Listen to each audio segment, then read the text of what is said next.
the leftists in Latin America just got the biggest gift you could give them. Probably the only country left in Latin America that the current administration could say was an ally just had their president resign. He was deeply embroiled in the Odebrecht scandal, the Panama Papers. It's a deep, complicated thing to get into, but basically the Panama Papers revealed names and dates of all sorts of people going back decades who had taken bribes and who were corrupt. One of the big issues in Latin America now, Panama, that whole area is, regardless of whether you're left or right, they are in this big anti-corruption mode right now. Which is why I've always made the allegation that the people in Venezuela don't blame Maduro, they blame the United States. This is why the United States, in all of the articles that you see, try to connect Maduro to corruption, because they're trying to sway opinion down there. But the big opinion down there, as proven by the huge coup in leftism down there, basically says that people down there, the people on the ground, are moving toward the left. They're moving toward what the FARC believed, toward what the ELN believed, the anti-Trump crowd, the Antifa movement down there is growing in power. And this was a giant win for them. Now, you ask, why is it important? It's also happening in Mexico. López Obrador is basically the Mexican version of Nicolás Maduro. I had made the allegation in other videos, if he were to win and the leftists in Colombia would win, that if Tariq al-Aissami would take power in Venezuela, or if Maduro would continue, you would see an unbroken chain of violent, terrorist money-driven leftists from our border all the way through the Caribbean, all the way through the northern part of South America. It would be an untenable situation. It would be the biggest threat to national security probably since the Bay of Pigs, since the Kennedy thing. But there's something else coming, and I've tried to warn. This is a picture from Colombia. This basically has the ELN written all over it. They want things to fail. They want things to fall apart down there. They are, any attempt to replace coca with any other crop is going to fail because of the money involved. It's not going to work. And there have already been threats.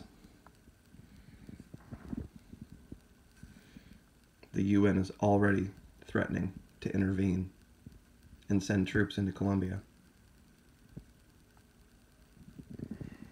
In this article here, remember the explosion in Cozumel? Criminal activity like drug trafficking and illegal gold mining, didn't they say that it was someone with knowledge of mining materials?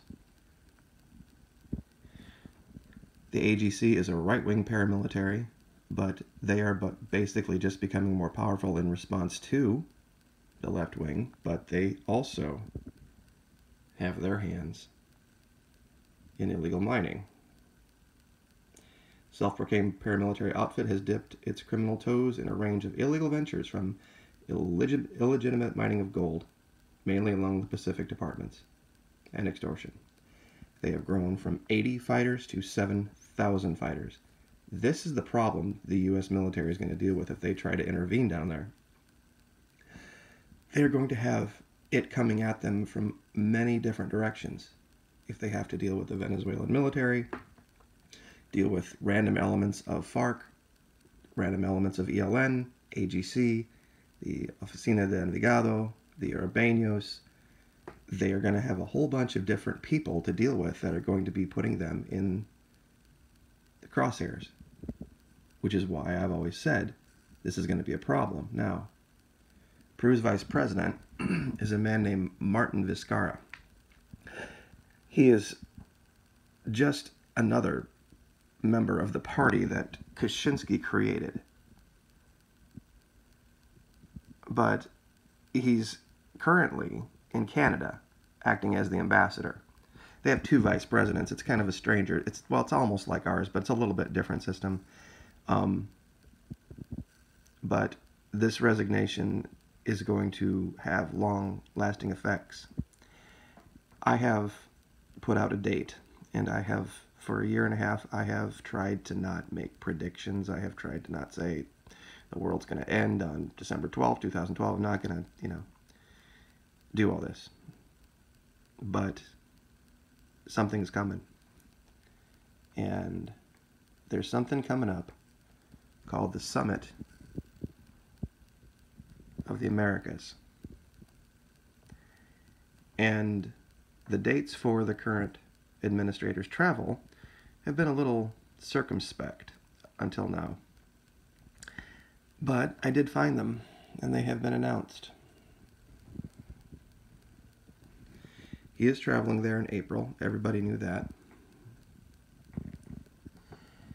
But after months of speculation and uncertainty, the White House released a statement on Saturday, March 10, declaring that President Donald Trump will be attending the Summit of the Americas, or La Cumbre de las Americas, in Peru on April 13th and 14th, and then traveling to Colombia.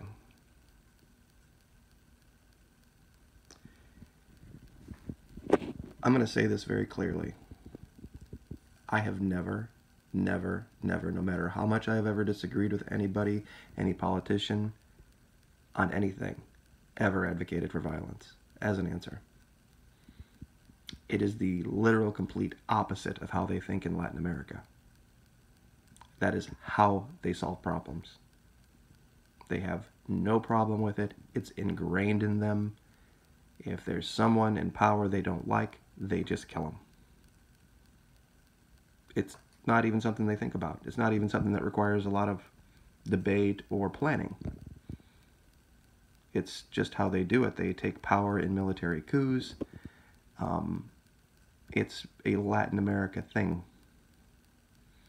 It would be an incredibly dangerous thing for this man to travel down there.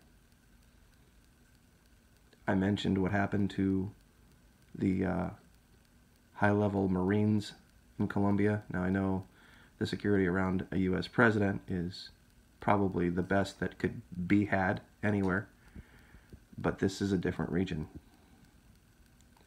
It's changed dramatically in the last, I'd say, 5 to 10 years. It was dangerous when I was there for U.S. personnel, for U.S. people. The ambassador to Panama has resigned. The ambassador to Mexico has resigned. The U.S. has put out travel warnings throughout this entire region. Peru seemed to be a bit of an island down there that was immune to it, but now with the resignation of the president of Peru, today's what, the 22nd? He's scheduled to be there in, 3 weeks-ish? The things that could change in that country in 3 weeks, the people that could get in there, he might think he's safe. I've never advocated for violence. It is the wrong way of dealing with your enemy. You win in the arena of ideas. That's the basis of conservatism. You win in the arena of thought. You don't use emotion. You don't play on people's feelings. You win with logic and thought.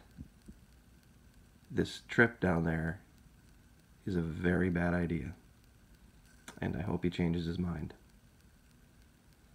But I guess we'll just have to wait and see. So I will leave it at that. Everybody pray that the right decision is made here. Like, share, subscribe.